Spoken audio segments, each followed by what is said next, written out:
Hello, and welcome back to the My First Marathon podcast. My name is Taylor, and on today's episode, I'm actually going to let our guest introduce himself because he does an amazing job walking us through his journey of addiction, trauma, and more that eventually led him to endurance sports. I do just want to give a quick trigger warning as we do cover topics of drug addiction and suicide in this episode, so for anybody that might be sensitive to those topics, please be mindful of that. With that being said, let's get into his amazing story. Please welcome Kallup.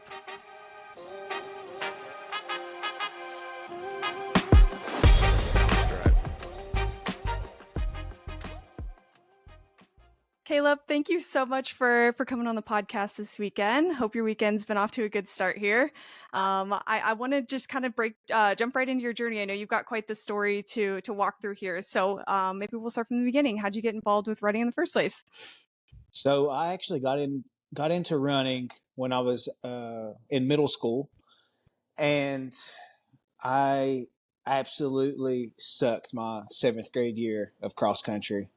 And my mom wouldn't let me quit, thank God. But I stuck it out. I was the second to last runner, slowest runner on the team.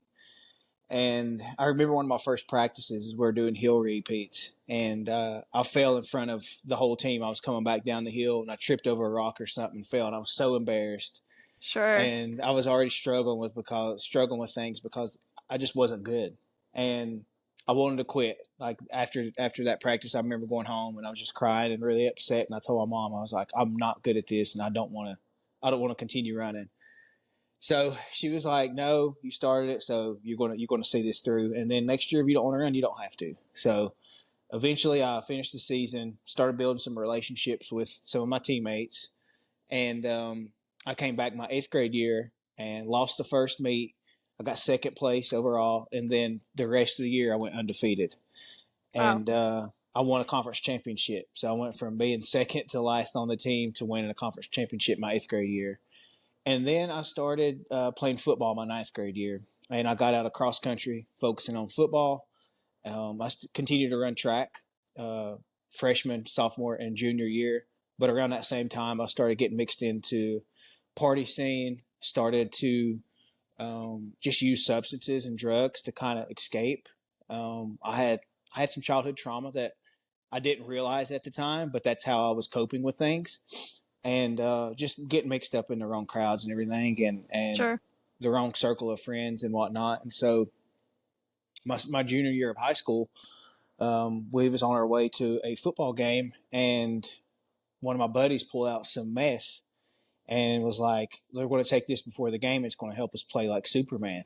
Oh, wow. And I'm a junior in high school, 16 years old, and I'm at this crossroads moment. And I didn't even think twice, Taylor. I just went ahead and we mixed it up in our water bottle and it was off to the races. And that euphoric feeling that I had experienced taking that meth was just on another level. And so it was very, very addicting, right? And yep. I found myself going deeper and deeper into that.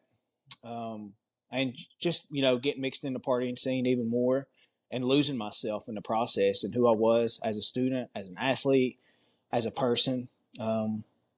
And that just took me down a slippery slope. And eventually I continued to do really well in school. So I was just barely hanging on. I was functioning. And I remember going to take my SAT my junior year, and I'd been up all night using meth. And I had ran out earlier that night or that morning, and I went to take the SAT, and I remember falling asleep because I was coming down and I didn't have any more meth, having more drugs to keep me awake. And I fell asleep during my SAT. And I like now looking back, all these red flags are, just everywhere. And right. This addiction was starting to consume my life. It was, I was barely passing classes. I eventually failed a class my 2nd semester of my senior year. And I had the opportunity to play at the next level, either football or run track. And because I failed those classes, I lost that opportunity.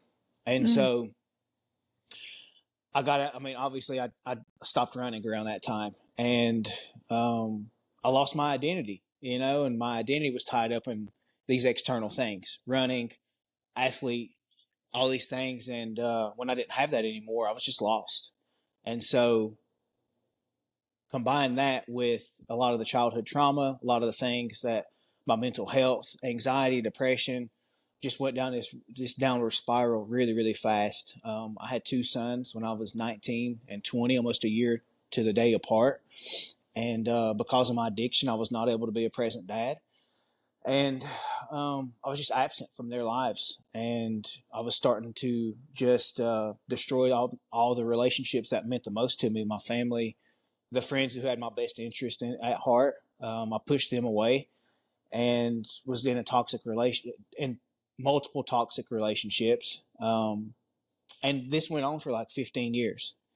And eventually, my dad was diagnosed with terminal cancer when I was 23 years old.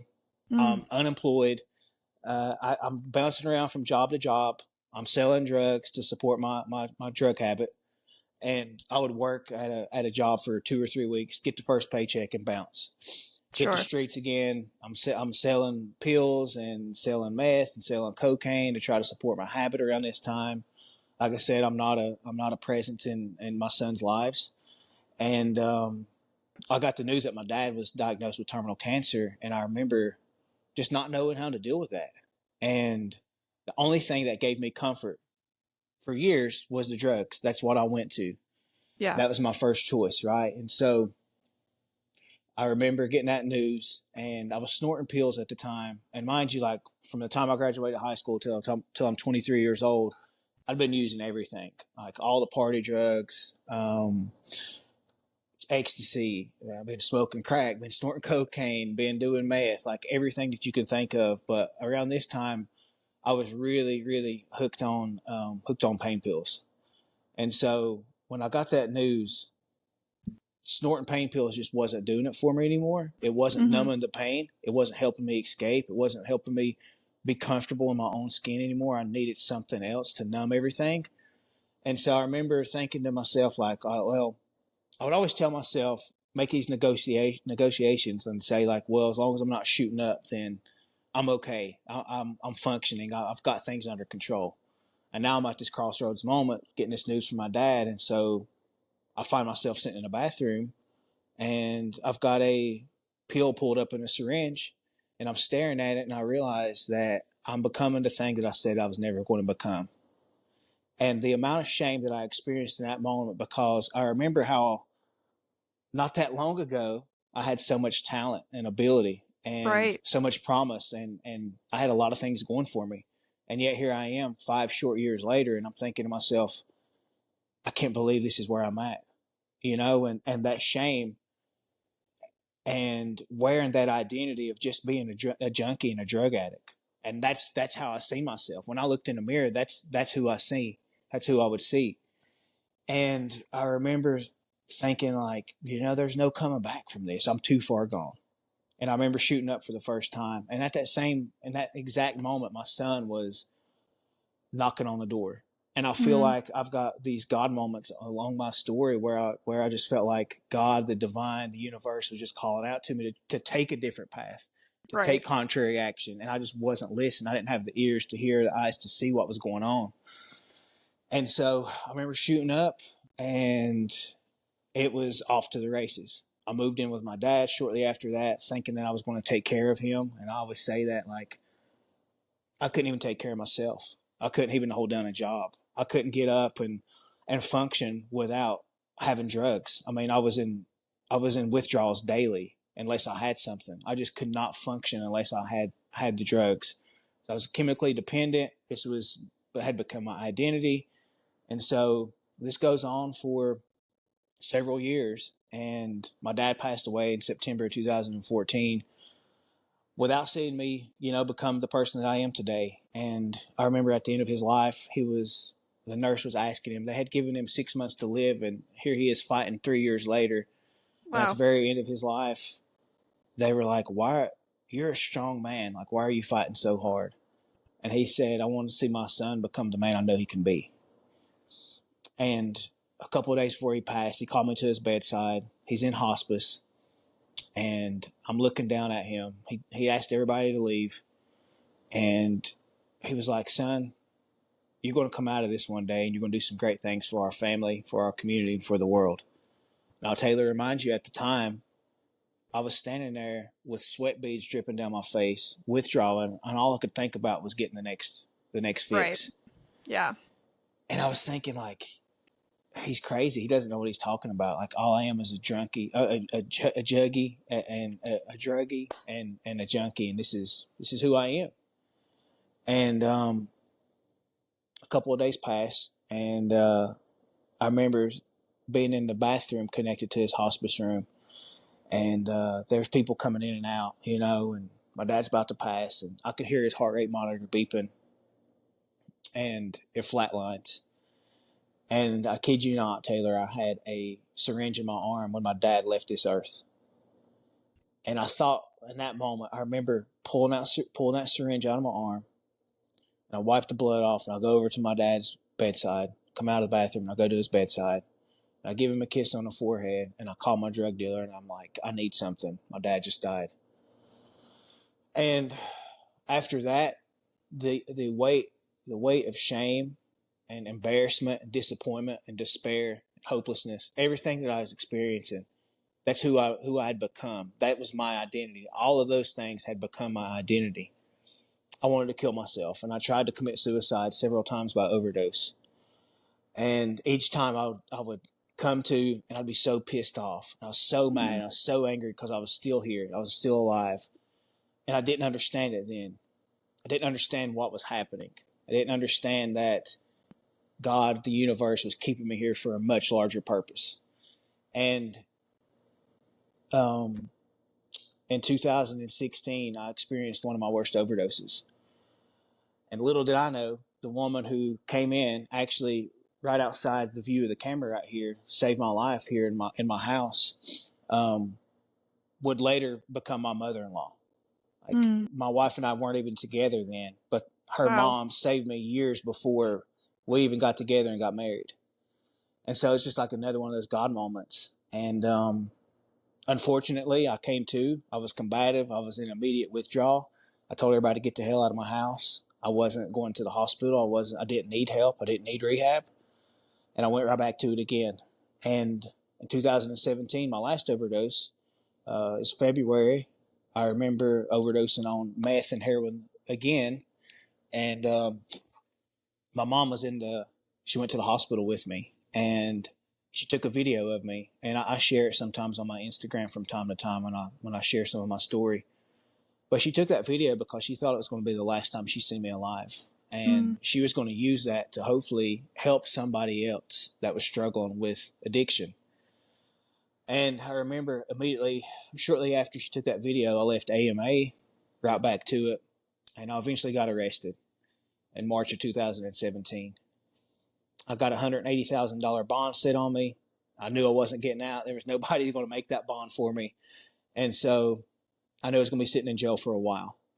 And shortly after I started my jail stay there and started serving my time, about 3 weeks in, I'd never been a person of faith or anything. And I remember just crying out to God a few weeks in. And I'm like, God, if you're real, show me something.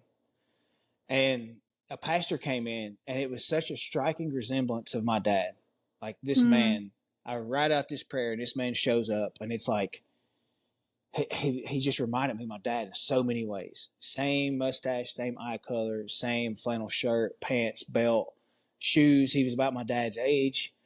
My dad had a unique way of shaking my hand if he hadn't seen me in a little while. And so this pastor comes in and shares his faith with me. And it was just, it was kind of like my dad had come to visit me. And I remember asking God for this sign, and this man comes in. And so it was transformative. It changed my life. And I knew immediately, and I always describe it now, like I hadn't experienced that feeling of freedom in my entire life, and I was locked up in jail. Because I knew everything I had been through was for a much larger reason. And I needed to lean into that. I needed to pursue that. And so shortly after having this divine encounter in jail, my perspective on life changes.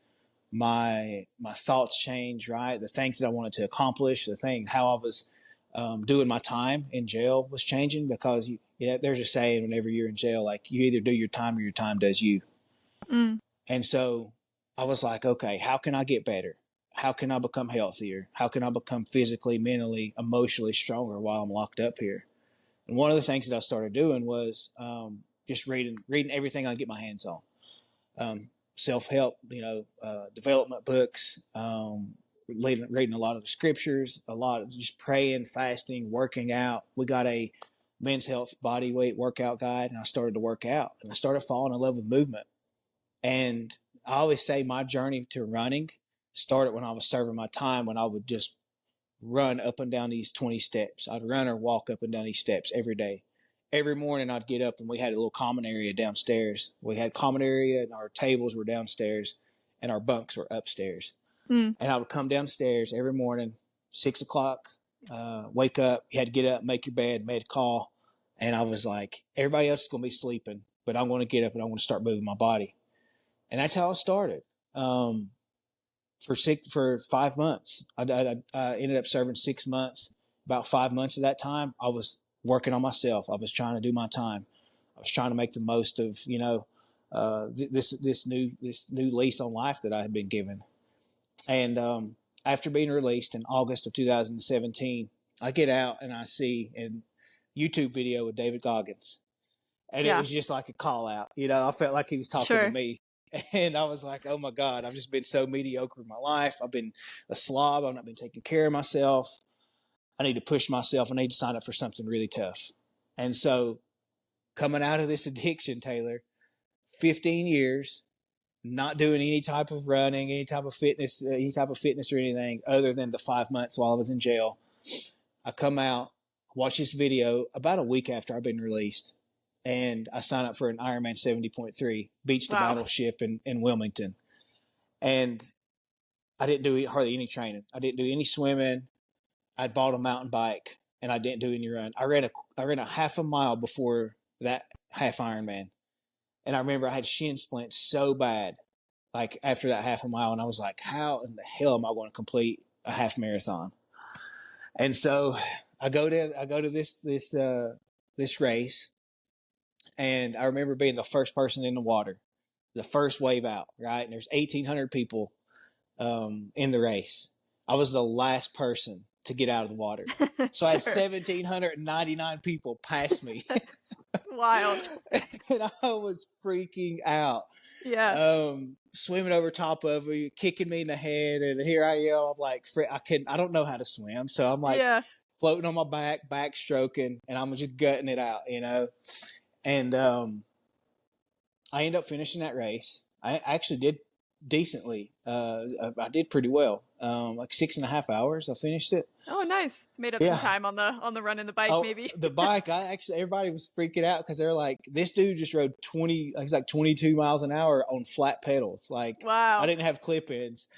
But I had been doing a lot of that leading up to the race. Like, that's the only training that I did really was cycling. So anyways, I completed that race. I found out a lot about myself during that, like just how to navigate the highs and lows, just keep putting one foot forward, not freaking out, and understand like things are going to come up. Adversity is going to be there. It's just like, how can you process it? How can you work through it? And just feeding off the crowd, and honestly, just connecting with so many people out there was just absolutely, I knew that I'd found my new addiction, and I was like, I want to continue to pursue endurance sports. And so, while I was locked up, there was a newspaper article that came across the table, and my tribe, I'm Eastern Band of Cherokee Indians, from Cherokee, North Carolina. We do a bike ride called Remember the Removal, in honor of our ancestors back in the 1830s, and we retraced the northern route, the Trail of Tears. Yeah, cool. And so this is an annual thing that we do with Cherokee Nation, who is from Oklahoma. And I remember reading that article, and it inspired me, and I knew I wanted to do something really tough and challenging for myself, and also to inspire other people who, like me, were struggling with addiction. And so I get out of jail, complete the 70.3, And then I go to sign up for this bike ride. And ultimately, I found out because I had a felony drug conviction on my record, they weren't going to allow me to do it. And so I take it all the way to tribal council, our leadership. It's being televised. I'm standing in front of the podium, just fresh in recovery, trying to navigate life, trying to figure out how to live life on life's terms and everything. And I make this bold statement because they told me that they couldn't change the rule. And I remember saying, if you don't let me ride the bike, then I'll run to Oklahoma. And I had no intention of saying that when I went up to the podium. So it was like, I always tell people, like, running really did find me. Like, God closed one door and opened this other door and sent me down this other path. And had that not happened, we probably wouldn't even be talking today. Had that not happened, I wouldn't be a full-time run coach, and have just a growing business and doing the things that I do. Yeah. And so this is November 2017, and I realized after what I said, I was like, oh shit, like I'm gonna have to put in the work now. And so for the next 5 months, I trained. I was just running everywhere. I'd commute, to town, back to my classes, to my groups. I was just running all the time, just logging miles. I had no idea what I was doing. I was just running. I just knew I had to get miles in. Yeah. And during that time in January is when I ran my first marathon, January 2018. I ran the Emerald Isle Marathon. I think they changed the date. It used to be in January. Okay. Mm-hmm. And I got down there and I had my son with me, my nephew and some of their friends, and my wife. She did, Caitlin, she did the half marathon, or she did the 5K. Anyways, I get down there. I have no idea what I'm doing. I'm drinking soft drinks, I'm eating gummies and sweets and everything, and chocolate. I had no idea how to fuel. I had no idea how to train. I just knew I was, just trying to get as many miles as I could. And so I finished that first marathon in 5 hours and 25 minutes, and I was one of the last men to finish that day. And I remember, like, they're breaking down the course. I mean, they were shutting it down at 6 hours, so everybody was already leaving. I come across the finish line, and I was like, in my mind at that time, I was like, Mike, I just crushed that. I was like, right. That was awesome. And I didn't realize there was levels to this whole journey, this running thing. So, I show up the next month at Davidson, and they did a 50K. And so this is like the build up to my Trail Cheers run. And it was 6 mile loops. And I remember getting through the first 4, feeling okay. And then the 5th loop, just the wheels came off. Like it was rough. And I just walked the last 2, and I finished dead last. Finished dead last at that race. And everybody was leaving at that one. But I wasn't doing it for, to place. I wasn't doing it to try to hit some time goal. I was doing it. I didn't realize it at the time, but I was healing. Yeah. Every time I was showing up to these things, I was healing. I was learning more about myself. I was growing stronger. I was getting more confidence, more self-esteem. I was committing to a process. I was becoming a different person.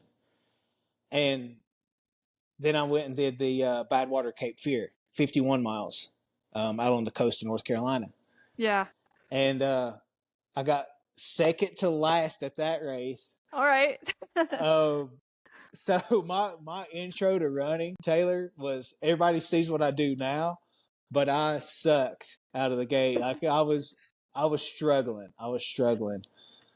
I'm impressed with the miles you were putting on your body, like so fresh out of everything that you went through. Like we're only a couple of months post everything, right? Post you getting out, when you're running all of this 51 miler and the ultra and the marathon. It wasn't that far out. It wasn't. So I'm just impressed with how little training you got, like how many miles you were able to get under your belt so quickly. It's pretty impressive. Me too. And I mean, I didn't have any significant injuries.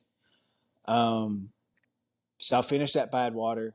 And Chris Kosman, I remember, shaking his hand, meeting him, the director, obviously, of Badwater 135, and he's got a couple other races there. But I was just thinking, I was telling my wife a few minutes ago, I was like, I want to have to sign up because we're ready to start training for a transcon run. I want to go back to Badwater in 2025 and try to win it. And so that'd be pretty sweet to go from second to last to possibly winning it. Yeah, that would be awesome. But anyways, I train. Badwater was my last event before the Trail of Tears run. And so May 14th of 2018, I embarked on that journey, and I ran almost 800 miles, right at 800 miles in 40 days, and finished Wow. on my birthday. I took some rest days from time to time, but I ran 40 days total and finished on my birthday, June 28th, 2018, and raised money for my nonprofit organization, Res Hope Recovery and Consulting. I got to share my story on several different regional news networks.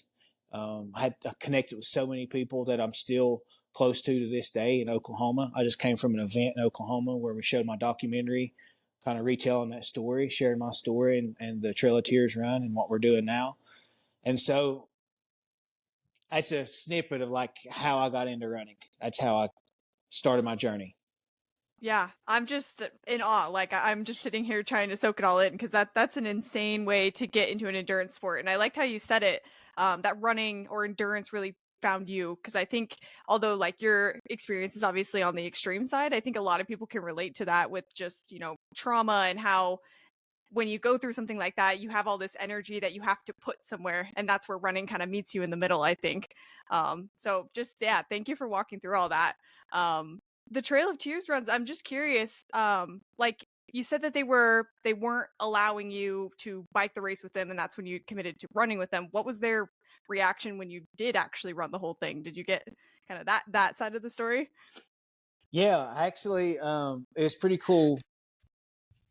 Whenever I first said it, when I made that proclamation that I was going to do this, right? I remember people scoffing. I remember people scoffing and looking at me and kind of rolling their eyes, which just lit a fire under my butt even more. Sure. But as I started showing up, people started to kind of get behind me, get behind the cause, get behind what I was doing. And I remember when I finished, some of the same ones that scoffed and laughed at me in Cherokee flew out to Oklahoma to watch me finish. Wow. And so I started to gain a lot of support, through that journey and everything, and support that I still have today. So it was definitely a mindset shift for a lot of people, though, once they see me doing the work and accomplish it. Yeah. It was, and then like in Cape Girardeau, Missouri, was one of their stops. I took the binge route. There's several different routes: binge, Bell, Northern, Water route. Or that's like four of the popular ones.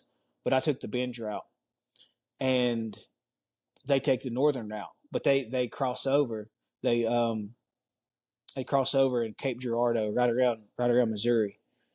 And so my wife and I were heading to a running store. She had to go get some chafe cream or something. And so we pull into this running store, and lo and behold, there's the RTR riders. Oh, no way. Yeah. And I had started like a couple of weeks before they started their journey. Obviously, they're covering 1,000 miles in like 20 days. Sure. But it was cool to run into them and just see this, like to get the support from them, and just seeing how proud of me that they were. And so I got a ton of support from people though. That's great. No, that's great.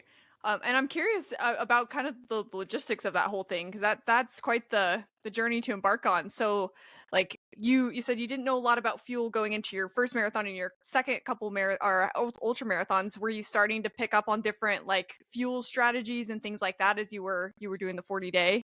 Still didn't have a clue. Okay. Still still didn't have a clue. Yeah. I was drinking Red Bulls every day. Wow.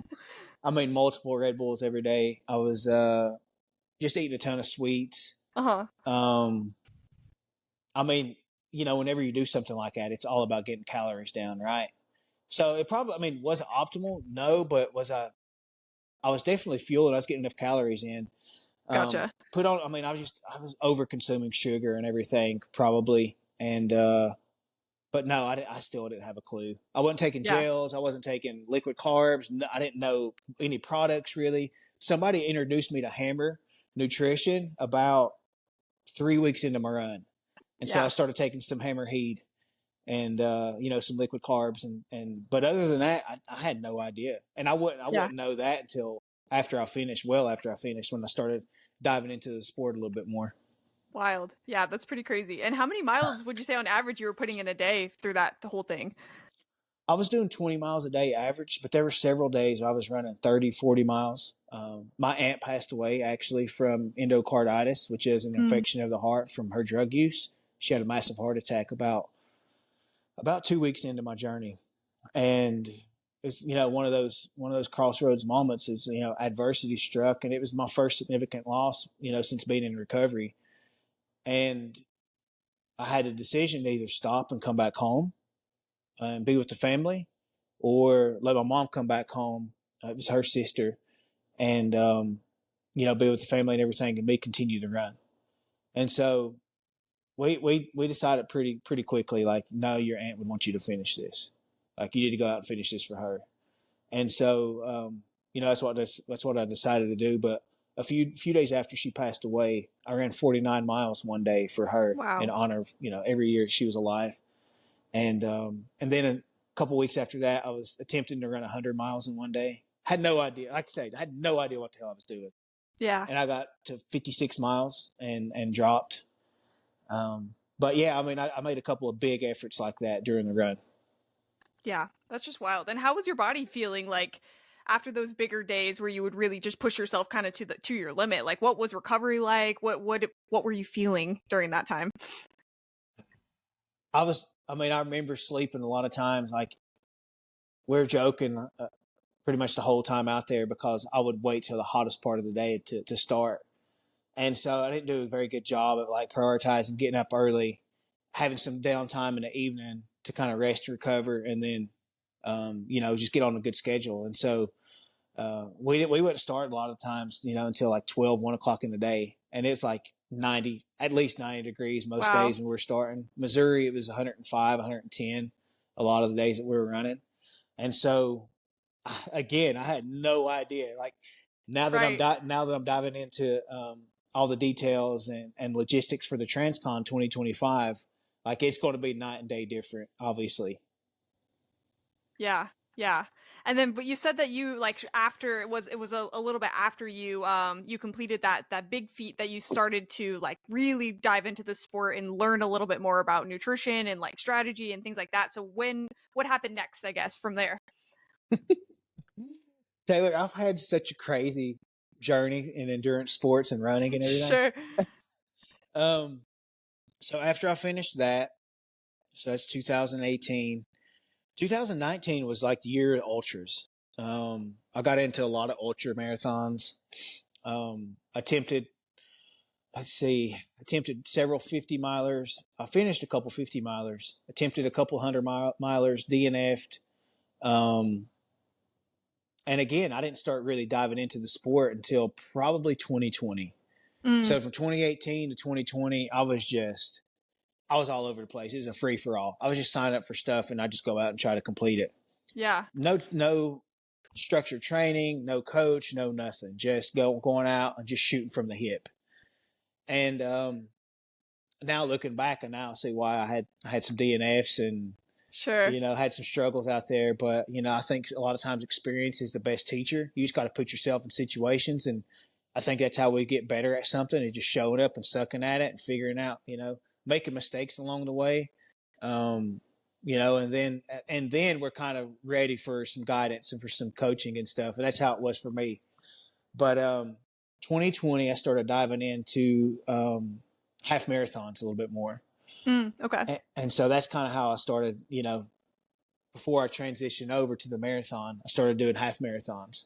And I ran my first one, I think it was late 2018. I ran like a 130 something. And I had no idea, but somebody's like, that's pretty good. Yeah. Maybe you think you can get faster at this. And I was like, all right. So, ran 127, a 124, a 121. And then I was like, okay, I'm getting pretty fast now. So in 2021, I hired me a coach and worked with him for over 2 years. And so I think my next marathon was 2022, and I ran Missoula. Now, mind you, this was after Emerald Isle, and I ran 525. Right. So my second marathon that I ever trained for, well, the first marathon I ever really trained for, but my second marathon ever, I ran a 247. It was Wow. 247. Yeah. And So that's kind of how I got introduced to the marathon, though. Yeah, that's incredible. That jump that you made from like your first marathon experience to your second marathon experience. I know there was a lot of time in between, but that's just incredible. What do you feel like helped you with speed before you got a coach? Was it just consistency, or was there anything else that you felt like you were doing that, was helping in that area? Speed. I'm a big alternations guy. Like if I'm coaching myself, like I said, which I've done from time to time, but I love doing alternations. I love doing long run alternations. Maybe it's 800 meters on, 800 meters off, 1 mile on, 1 mile off. Just kind of hitting that threshold, learning how to clear that, teaching the body how to use that for energy. That's one of the things. That's like one of my go tos. That's what I was doing a lot of.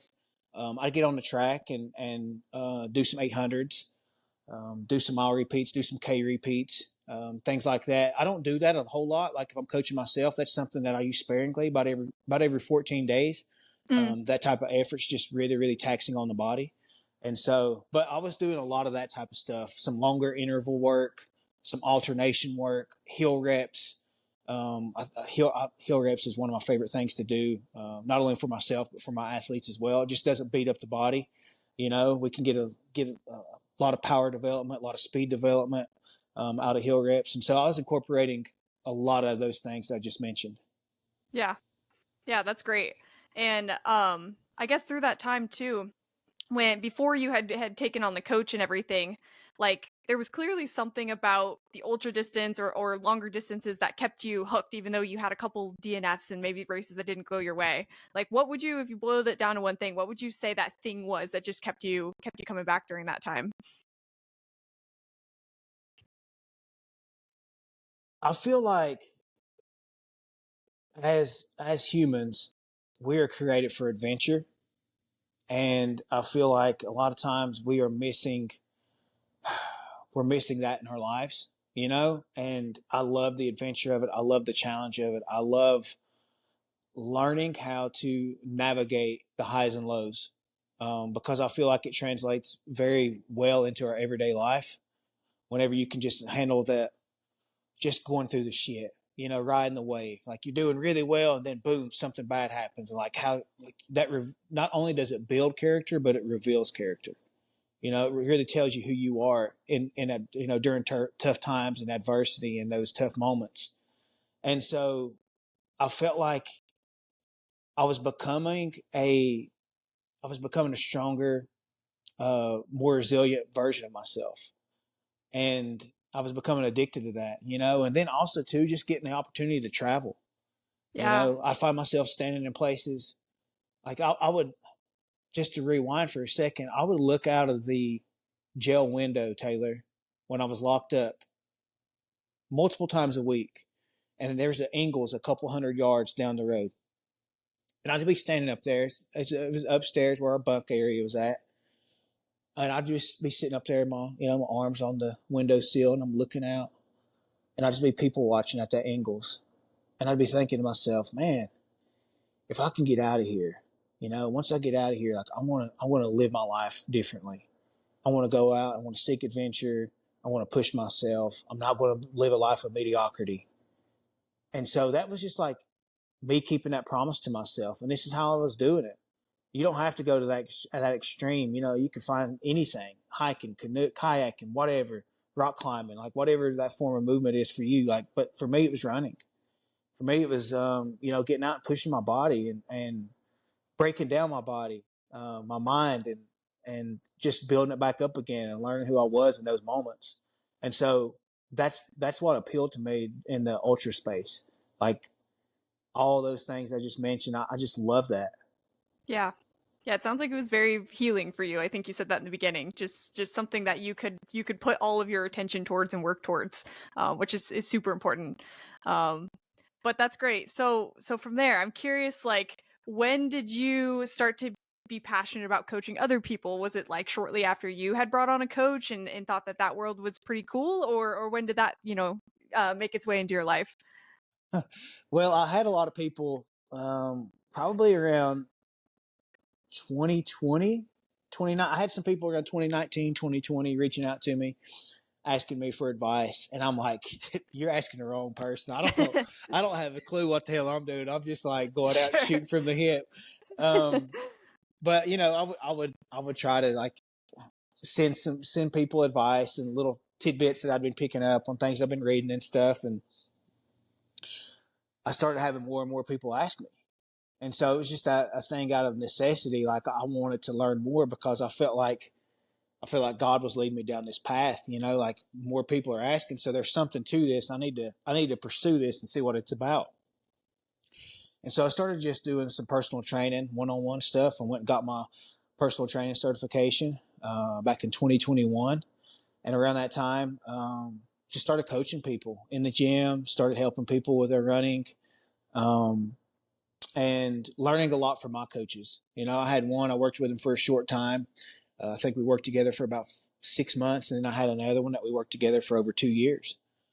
And just them gleaning, gleaning wisdom and what they've learned, and you know their coaching philosophy, and kind of digging in, doing a lot of my own research. I just started to kind of lean into it a little bit more, and then I started coaching full time. I remember going to my wife at the end of 2021. Yeah, it was like around December of 2021. And I was like, I've got some in-person clients, you know, I've got some more people that want to sign up. I was like, what do you think about me pursuing this full time? And at the time I've been working at a homeless shelter. Mm. And I just felt like I was being called this different direction. I had no idea, Taylor, how it was going to go. I didn't know how I was going to make ends meet, but I felt like I could do it, you know? And even if I couldn't, I was going to fall flat on my face because that's just the life. That's the way I live my life. Like I'd rather aim high and miss than aim low and hit. Sure. Yeah. And so she was like, if you think you can, you know, put some food on the table, help pay the bills, then go for it. And so I did. I stepped into coaching full time, mainly personal training, you know, one-on-one personal training. But then it just started to transition over just naturally to run coaching. And so I've been doing that for almost 3 years full time. Wow. Yeah. And you mentioned you had a couple coaches that you like pulled from their coaching philosophy. Do you remember what those things were that you found in them that you were like, that's something I can adopt for me as well? Oh, for sure. Yeah, I had one guy. He got fourth place in the steeple back in 2012 at Wow. the Olympic trials. So high level guy. He was a sub 4 minute miler. I think he's like a 2:14 marathoner. But he was I wouldn't say that he was. I would always try to do speed work, right? And he'd be like, "Listen, you're trying to focus on the marathon. We don't have to do a lot of speed work because the marathon's all about managing fatigue, right? It's all Right. about building that endurance, all about learning how to manage fatigue when the body's just broken down, you're beat up, and then you still got to generate some leg turnover. You biomechanically, you need to be sound." And so he really helped me to lean into that aspect of things. Like, don't focus on speed. Like, let's do that for a short time, but then let's transition over for 6, 8, 10 weeks. And we're just teaching the body how to manage fatigue before you go into your race. And so that's one of the things I picked up from him. The thing that I picked up from my second coach, who I spent a lot more time with, was like my love for blended workouts. Now, like his love for blended workouts, seeing how those help me get benefits in my own training. For instance, like once you get deeper into marathon training, maybe you go something like a 4 mile tempo at maybe it's something a little right around half marathon effort or 10K effort, right? So you got a significant warm up, 2-3 miles, 4 mile tempo. You're a little bit fatigued. Do a 2-3 minute jog, 800-meter jog, and then you're ripping some 800s at the end of it at like 5K pace. So it's basically the same thing. Like you're teaching your body how to manage that fatigue, how to Right. finish strong at the end of a race, and a lot of the bigger marathon paced workouts. I see a lot of people doing things like 8 miles easy, 8 miles at marathon pace, like these big blocks of marathon pace. And he was like, we don't have to do that. That's really taxing on the body. Like we can get the same benefits from those type of workouts by breaking them down. Mm. And so he was using a lot of things like maybe 5 mile warm up, maybe it's 5 by 2 miles at marathon, just faster than marathon pace. and then we rip something faster on the back end of that. Like, and just learning how to break things down, and also too, like helping your athletes navigate like through their daily life and day-to-day stress. Like, not everybody's the same, right? I've got some athletes who are single, they've got plenty of free time. Then I've got some athletes who their stay-at-home mom got 4 kids and two of them's Mm. under 2 years old. Like, and learning how to navigate that, learning how to check in with your athletes, learning um, how they might execute better at this workout than this athlete does. So like, I just had to modify one of their workouts the other day because I noticed she was struggling to hit some mile reps, and so I was like, okay, she's got 4x1 mile workout. She's really struggling to hit that, and then understanding the underlying issue of like, well, she's not getting good sleep. Mm. So let's break that workout down a little bit more. Let's build that confidence up. Let's do some 800-meter reps at the same type of effort. And so it's like learning your athletes, learning how to navigate those daily work life stress. The things that I was just mentioning, like staying away from a lot of the speed workouts during like marathon focused work, do a touch of speed. Those big workouts, how to break those things down. Like, these are all things just off the top of my head that they taught me. I think Yeah. that's really paid off in my coaching. Yeah, that's great. And is it mostly the marathon distance that you coach for, or do you do other Yeah, distances as well? mostly marathon. I love the marathon. Um, Yeah. yeah, it's something that I love it personally, and I just think it's just long enough where you can really cook and you can really race it, but it also too it's long enough to where it's super challenging, and you got to learn how to manage fatigue. And yeah, I mean, I just love the distance. I love coaching the distance. Yeah. Yeah, no, that's great. And I know we only talked about your first two marathon experiences for you personally, but is there one like after your first two that's particularly memorable for you that made you like fall in love with the marathon distance even more, I guess you could say? Boston Oh, 2023. cool. Yeah, I ran 2:40:24 at Boston last year, Wow. and got top 600, top 700. Which, coming from where I came from to where I am Yeah. today, and being able to accomplish that, it really lit a fire in me, and it's something that I'm still pursuing today. Like, ultimately, 4 years from now, how close can I be to the Olympic trial standard? I don't know. But I would love to be running sub 230 in the next couple of years. So, Yeah. but yes, that race was memorable. It was hot, or excuse me, it was raining. It was challenging out there. It was my first time on the Boston course. Despite all the rain and the bad weather, I mean, there were so many people out there, and the atmosphere was just electric. And another reason that it was significant to me is because 10 years prior, I came down these steps that you see behind me, Yeah. and the TV's right over here out of the screen. And I come down these steps, and I see a news story come up. The Boston bombing had just taken place. Hmm. Taylor, I didn't know a damn thing about running or Boston or anything. And then I find myself 10 years later standing at the start line of the Boston Marathon and looking back at where my life was 10 years prior. It was special to me because I was so sick and withdrawing that day. I mean, it was just like, I was pretty much every day. And I was just like thinking back, like, I can't believe I'm standing here. Like, who would have thought when I seen that article or seen that story come across, like, I would be here 10 years later. Not only would I be here participating, have qualified for the Boston Marathon, but ripping a 240.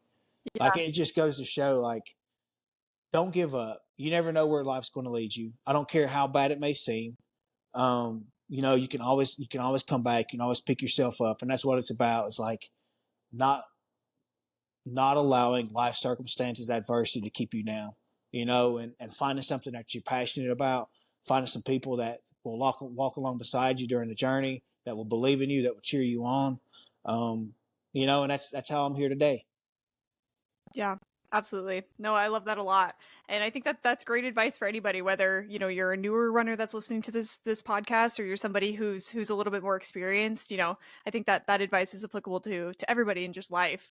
Um, but I'm curious also, like, where are your goals from here? Because you've accomplished so much, and you've got your coaching journey that you're on now. You're on your own personal marathon journeys that you're training for. What cross Transcon. continental Yeah, Transcon. transcon. Yeah. So what are those goals like for you for what's coming up next? Well, I'm getting ready to start working with my new coach in the next 2 to 3 weeks, and he's a two-time Olympic trial qualifier in the marathon in '96 and 2000.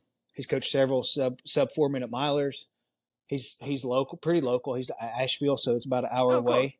So I'm going to get to train some with his high school kids, and but we're looking at doing Richmond Marathon in November 16th, and we're going to be chasing a sub 237. And I'll take a couple weeks off, and then it's all hands on deck. You know, I mean, we're going to be grinding it out, starting to log a bunch of miles, get ready for the Transcon. So I'll be training for Transcon December, January, February, and then starting the Transcon March 2025, and be raising money for our nonprofit organization. I'm trying to hit $300,000 for our nonprofit, which we focus on helping men who are struggling with mental health and substance use disorder. And we've got a recovery house here in our community. So we'll be trying to fund that operational budget. And along the way, though, like I said a few minutes ago, I want to go back to Badwater. So go Yeah. back to Badwater, Cape Fear. I think it's going to be in February. So it'll be a good training run. And I also want to go back to Land O'Lakes 100, the Long Call 100, it's called. Okay. I DNF'd Long Call in 2019, and I dropped at mile 75. So I've got Mm, some unfinished business at Long Haul. I want to go yes. down there and rip 100 and see how fast I can finish that one. And then Badwater, and then the Transcon run, which I'll start in San Francisco and run to Wilmington. So I Wow. hope you'll be out there joining me for some miles. Oh yeah, absolutely. I mean that's you've got a crazy amount of dates on the calendar for right now.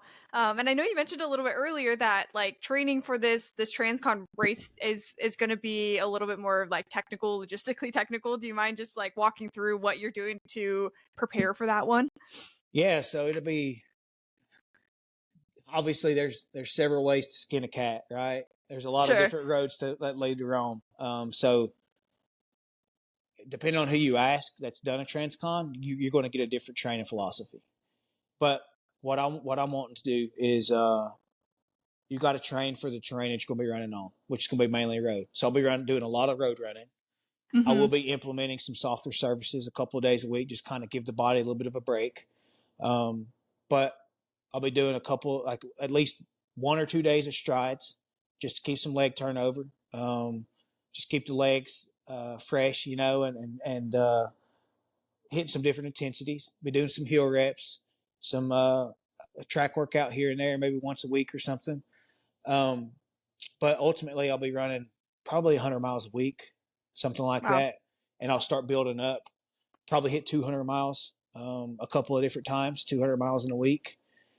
Ultimately, I'm going to be running about 60 miles a day. So I got to start teaching my body how to manage that fatigue and that stress. And honestly, the main thing it's going to be is just learning how to get down calories. Like Sure. what I talked to one of my buddies, Griffin Wooden, who many people that listen to this podcast probably going to know Paul Johnson. Mhm. Just ran Transcon. You know, he's the veteran raising money for mental health for veterans and stuff. But Griffin was on Paul's crew, and so he was just telling me about like we got to start nailing down nutrition. You got to learn how to eat 9, 10, 11, 12,000 calories a day. Like that's Wow. going to be the main thing. Like if we can fuel your body, right? We can keep it moving. So it's all going to be a fueling issue. And so making sure that I can get down enough fuel every day is going to be just training my gut, you know. So that's one of the things I'll be working on. So like I say, I'll have a little bit of downtime after my marathon, just kind of recharge the batteries, let the body heal up a little bit after racing Richmond, and then it'll be cranking up the volume, 100-mile weeks, track workout here and there, some strides here and there, some hill reps. Yeah, and that's how we'll start prepping for it. That's awesome. I'm looking forward to follow along. I hope you post quite a bit about it so that we can all see see your journey through this whole thing. Oh, I'll be posted because we gotta raise some money, Taylor. No, that's true. That's true. Yeah, we got to be sharing for you. And that leads me kind of to one of my last questions is just where can people find you so that they can follow along with you and support you on your journey here? Yeah, so you can find me on Instagram. It's at Recovery Line 86, and Facebook. It's under my name, Kallup McCoy II. Also, I'd like to plug in our nonprofit organization. On Instagram, it's going to be the official Raise Hope. I can send that over to you so you can link it in the show Yep, notes. And absolutely. then we also have a website, so I can share that with you as well for anybody who wants to get behind what we're doing and what we're trying to, how we're trying to help our community and everything. We would really appreciate the support. Absolutely. Yeah, I'll make sure to link everything below for Oh, sure. and my coaching, Lions Den Fitness at Instagram, on Can't for, Instagram. can't forget that. That's Yeah. important. Well, cool. Well, I really appreciate you just walking through all of your journey and honestly just being like open and vulnerable about everything. Because I think when people are on podcasts like this or just on social media, it ends up helping more people than you think. I know that I'm preaching to the choir talking to you about that kind of thing, but just appreciate you being open and honest and about your journey and everything. Well, thank you. I appreciate the opportunity. You're doing a great job getting these conversations out, and you're a natural at this, Taylor. So keep doing what you're doing, girl. I appreciate that.